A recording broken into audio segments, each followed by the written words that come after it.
Today we test Pickup trucks. 3 of the best to see which is best. It's going to be an intense couple of days of pulling, comparing, loading and off-roading, talking about tax, HR have warned you before. and someone gets a bit excited. Raptor!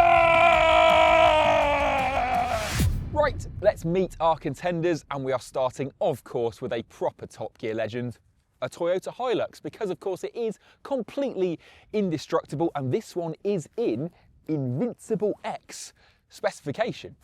No idea what the X stands for, but I do know that this engine is not much of a superhero. It's only 201 horsepower from a 2.8 litre 4-cylinder turbo diesel with some mild hybrid boost. Still, this is the cheapest truck here at less than 50 grand. Then we have this, the Volkswagen Amarok, here in Pan Americana spec.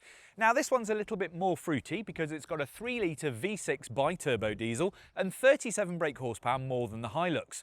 It is, however, £58,500. God, these things aren't cheap, are they? No, they are not, my smooth-headed friend. This, last but not least, is the Ford Ranger Raptor, and it is the wannabe American dune-bashing Baja monster truck of the 3 with a 295 brake horsepower turbo petrol V6 under the bonnet. It looks chunkier than a Kit Kat chunky, and because Ford and Volkswagen build their trucks as a joint venture these days, there's a lot more German under the skin than you might think, but that means that the price isn't very Ford. This is 62.5 grand. So let's get straight to it. One of the reasons people buy pickup trucks is to do practical things like tow, so we thought we'd have a go. So this towing challenge means spinning the truck round, hitch up to that trailer, reverse park it in 2 parking spaces and heading for the finish line. You make that sound so simple. It is. Let's go! First up, the VW. 3, 2, 1, go! So I'm going to take this quite easy because I've got it just in too high. I don't think we need 4-wheel drive at this point, but I'm still getting a little bit of wheel spin. Maybe I should have done that. The thing is, when you get an Amarok like this, you do get, look, I've got a tow ball camera. So if I do that and I just aim straight back here, I think I can get this underneath it. Right, so do that. Jump out and jockey wheel like this, like that. Bring that up there like this. Wind that back on, and then that will go straight onto there, like that. Is that gone on? No, it hasn't. Come on, you old git. Right, here we go. So, I'm gonna go to the far one first. Now I want a different camera. So we'll go like this. Oh, I've done that wrong already. Oh, I've jackknifed it. No, I've done it wrong again! Oh no, this has all gone terribly wrong. Am I gonna hit the cones? That was terrible. That was so bad. This is much more difficult than it looks. Yeah, that's in the bay. That was terrible. Okay, so the Amarok's all right, but that was difficult. Next up, the Ford. The major disadvantage here is me. I have, hand on heart, never towed in my life. I've never hitched up a trailer, let alone reverse parked one. I don't think I've ever even been a passenger in a car that was towing a trailer. Okay, so I've got cameras popping up immediately. There's the towing one there. I probably selected that a fraction too early. I'm going to come back out of that. Oh, I'm a bit offline, aren't I? Let's come in a bit straighter, and then let's select the towing. Oh, that's not too bad. That's pretty useful. I'm going to quit it there. Right. Now surely I can just lift that over there, and then apparently if I like bang this handle, does it just, is that going up or down? It's going up, right, let's go that way. I think it's on. If only we could pretend that that was going to be the most difficult, most embarrassing part of this. Oh my God, I'm towing. Hit the camera button. Whoop, use too much speed and power. Now I've got all the power here, but I've also got all the patience. I'm going to call that in. Yes! Next. A bit embarrassing this for Wook, really. I mean, someone who's never towed in their life, and they just do it on the first attempt. I may have spoken too soon. I've no idea where the entrance is, but... Oh, no, I'm in. I'm in the space. I'm definitely in. Yeah, that counts. Yeah, come on. Come on, the Raptor. Come on, towing. Come on, youth. And now for the Toyota. First of all, we need to turn around and everything just feels that bit more normal. I've got an actual stick, so I just throw it around and then, yep, got my cameras on. So I just need to reverse towards my old thing. It's got a line in there, which means that I can actually try and make that really close, and I think I am going to be right on top. In fact, I've touched it. Brilliant. Handbrake on. Safety first. Oh, how perfect is that? Basically, I need to tuck that in there and then drop that jockey on there. I'll drop that jockey wheel like that, pull that up like that. That's lovely. Really far over. Drop that on. Oh, that's simple in the Hilux. In the bay. Lovely job. Weirdly, I feel much more comfortable in the Hilux. Oh my God, this is so much easier than the Amarok and just feels much more simple when you're doing jobs. The Amarok, I got quite confused in it. That's strange. So the Hilux came out on top for terrific towing because it felt so small and easy to use, and it has trailer sway control. The Amarok came second thanks to that easy peasy torque from the big V6 diesel, and the Ford third. But the Raptor also gets an aura deduction for actually being a bit weak when it comes to pulling things more lifestyle than load lugger. Both the Hilux and the Amarok are much more suited if you're towing on the regular. Don't forget that everyone can now tow up to 3.5 tons without passing an additional test, which you used to have to do if you passed your test after the 1st of January 1997. That's something that I had to worry about, but Grandad licence over there never had to. Ollie, I want to talk to you about tax. HR, I've warned you before. Why? Well, there's a thing about pickup trucks, right? Up until recently, these cars were taxed as vans, which meant that you got really good benefit in kind and good capital allowances. Essentially, you could register it on the business and you got the VAT back, which is excellent for being frugal. The thing is, as of the 6th of April 2025, HMRC has decided to tax all double cab pickups as cars. So you can't get the VAT back, and suddenly they are very, very expensive. They are. In fact, the Raptor never qualified for any tax breaks because it doesn't have enough payload capacity. And the reason for that is that instead of a nice hardy leaf spring at the back, it has coils and a Watts linkage because it's meant to be more about the Baja than the builder's merchant. Which is why I felt that I ought to introduce you to this, the best car on the planet, the Skoda Superb Estate. You're already saying that because this is your daily. Yes, and I still believe that it is the best car in the world. And it does 99% of all of the things your pickups will do, except better. Do you want to know why? I'm sure you're going to tell me. Well, this car is a 2-litre diesel and it will do 800 miles to a tank on a motorway or 650 normally. It is the 4-wheel drive version and it's slightly raised and it has smaller wheels and winter tyres. It will go across the wet field that you can't get across in a Range Rover. But the best thing about it is it does everything better than a pickup. So it handles better, it's more aerodynamic, it steers better, it has a nicer interior. Look at this. I know it's a complete CID spec, so it looks like a cop car. Look at that. Oh yes, tan leather. It just looks beautiful. And the seats are slightly canted back, so it's more comfortable. In the back of a pickup, they are like church pews, they're straight. Also on my headrests, I have these little things like airline seats. Built-in pillows, lovely. Yeah, and built-in pillows, I've got some things in the back. Even better than that, when you come to the back, if you do this, look, no hands, under the O of the Skoda, look at this load bay. I mean, there is an Echo in there and you can reach all your stuff after you've braked. It's also covered and it's secure, so you don't get people nicking stuff out the back of your pickup at the traffic lights. This is the kind of car that does everything you need it to. You don't need a pickup. So there we go, there you have it. Let's not test these. This is the car to buy. Why would you have a pickup truck? Well, there is one thing that pickups do better than a Skoda Superb. Well, what's that? Extreme off-road!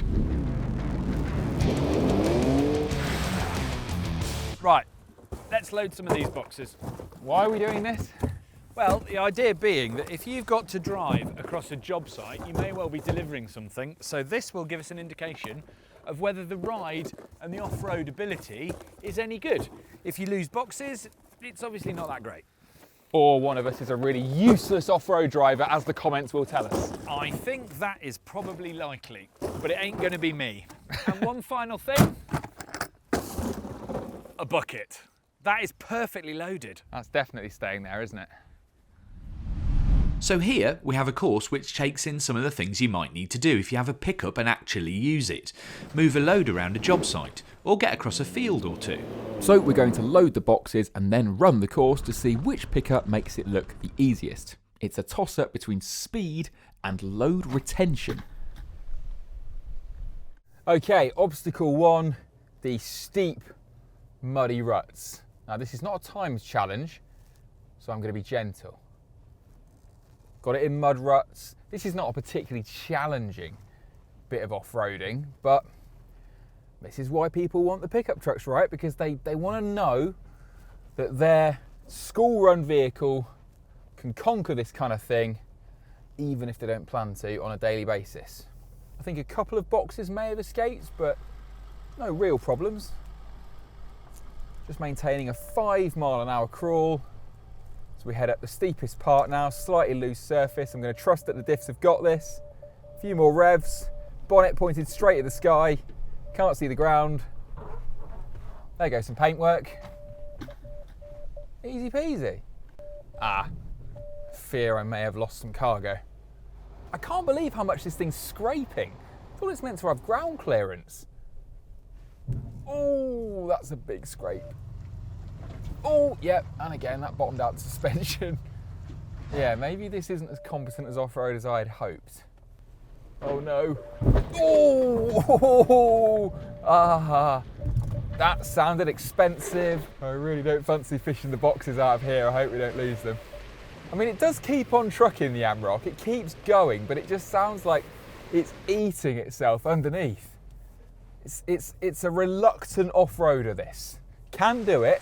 Not happy about it. No effort from me at all. Just scraping.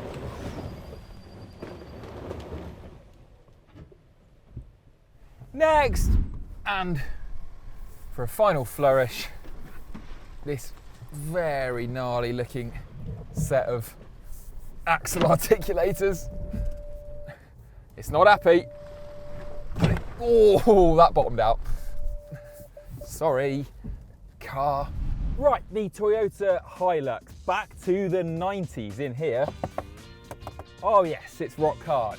And you've got the horrible old broken wrist gear selector, but very simple switch to put it in high range 4, not lock the diffs. Terrible driving position, no real steering wheel reach adjustments. You can see that's kind of catching on my legs, but I've just got a sense that this is going to have unstoppability about it. It's not going to be electronics that keep us going, it's just going to be metal and brute force. But I think that was even more effortless than the Volkswagen. I've got heavier steering in the Toyota, definitely, but it feels like the visibility's better. It feels like the bonnet is, I don't know, it's just easy to see over. It's scraping less, even though it's beeping more. I didn't think that the Hilux would be a more effortless off-road car, but it is.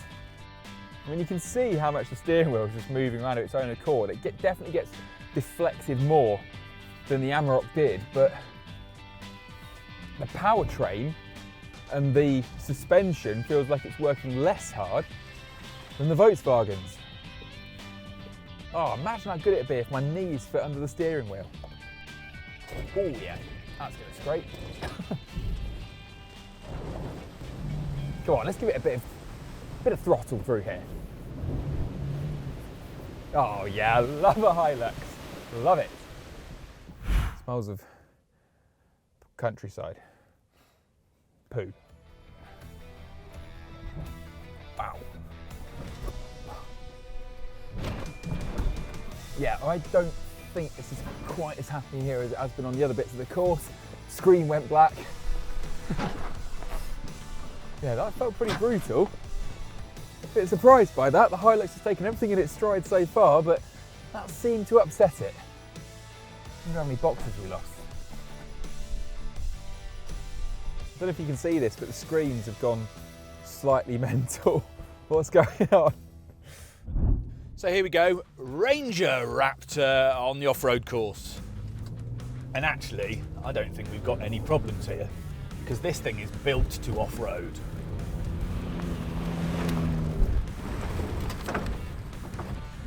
Easy. See, the thing is, until we get to the really technical sections, this Raptor can go a little bit quicker than everything else because the suspension is just so good. If you go a bit slower, this thing just does what it needs to do. And one of the big things about this car is it sounds great. So I can go through all of this stuff and I'm not even worried. I mean, look how easily this suspension is coping with this. It's beautiful. Of course, if you were properly driving off-road... Sorry, I don't understand. That makes two of us. Of course, if you were properly driving off-road, you would go slow. You would make minimal impact. But we're on an off-road course, so we can go a bit silly in the Raptor and it's not going to cause any more damage.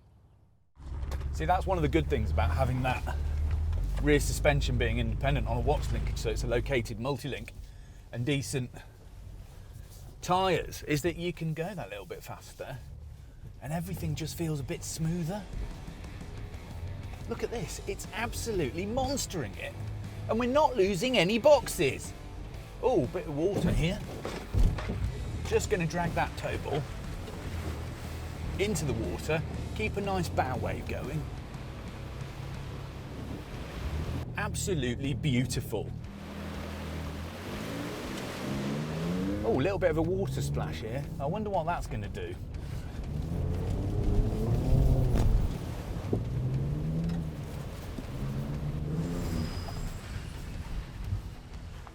To be honest, it doesn't seem to matter what mode you have this in. It just does it all perfectly anyway. So we've got a hill climb here.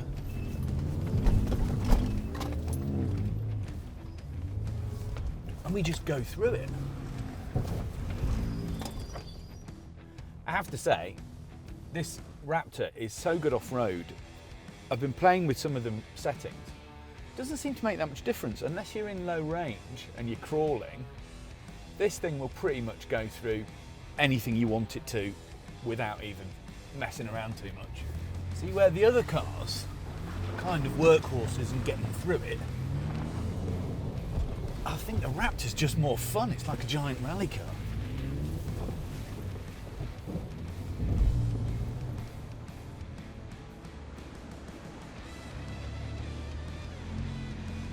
And now I've got the elephant's feet, so I'm going to go a bit slower this time, and I'm going to open my window for extra sort of technical points. And then if we just drop this in and let it find its way, it should be absolutely fine.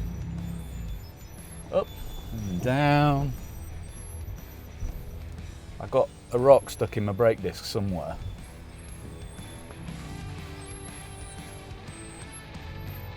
So, what are we saying then?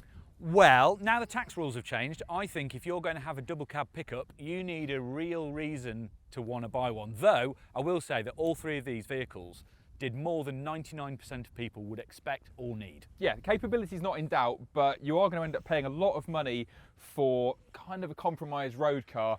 And then if you don't want that, you could just go and have a Skoda Superb all-wheel drive because I love that car. Anyway, listen, I love the Ranger. I think it's brilliant. It's got great suspension, but it's very expensive and it is a little bit bougie.